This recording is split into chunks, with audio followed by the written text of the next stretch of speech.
Makalihis ang haros 6 na bulan na pag-aalboroto ibinaba na kan FIVOC sa Alert Level 2 ang bulkang Mayon. Buot sabiyon kay ni, nasa moderate level of unrest na ang bulkan as hindi na pigre-rekomendar ang evacuation kan mga pamilyang nasa laog kan danger zone.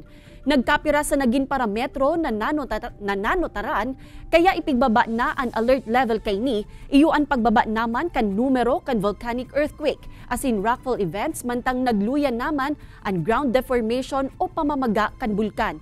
Alaga na ibuot sabiyon kay ni na pwede nang magpakakampante ang mga residente sa pirang apektadong banwaan asing syudad.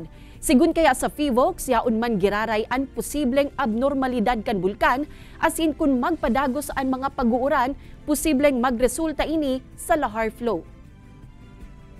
Hindi po dahil binaba na namin to alert level 2 ay kumbaga pwede na po yung mga long-term activities sa loob ng 6 km permanent danger zone.